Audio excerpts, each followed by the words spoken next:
At that time, Israel was at war with the Philistines. The Israelite army was camped near Ebenezer, and the Philistines were at Aphek. The Philistines attacked and defeated the army of Israel, killing 4,000 men. After the battle was over, the troops retreated to their camp, and the elders of Israel asked, "Why did the Lord allow us to be defeated by the Philistines?" Then they said, "Let's bring the Ark of the Covenant of the Lord from Shiloh. If we carry it into battle with us, it will save us from our enemies." So they sent men to Shiloh to bring the Ark of the Covenant of the Lord's heaven's armies, who was enthroned between the cherubim. Hophni and Phinehas, the sons of Eli, were also there with the Ark of the Covenant of God. When all the Israelites saw the Ark of the Covenant of the Lord coming into the camp, their shout of joy was so loud it made the ground shake. "What's going on?" the Philistines asked. "What's all the shouting about in the Hebrew camp?"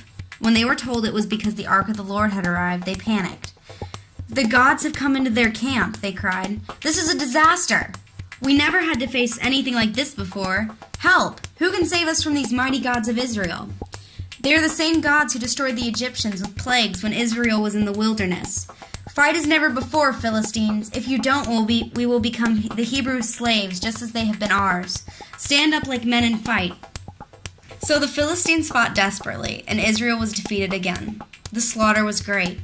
30,000 Israelite soldiers died that day. The survivors turned and fled to their tents. The Ark of God was captured, and Hophni and Phinehas, the two sons of Eli, were killed.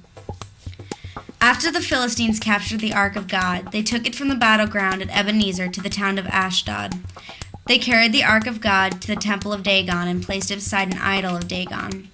But when the citizens of Ashdod went to see it the next morning, Dagon had fallen with his face to the ground in front of the Ark of the Lord. So they took Dagon and put him in his place again. But the next morning the same thing happened. Dagon had fallen face down before the Ark of the Lord again. This time his head and hands had broken off and were lying in the doorway. Only the trunk of his body was left intact. That is why to this day neither the priests of Dagon nor anyone who enters the temple of Dagon in Ashdod will step on its threshold.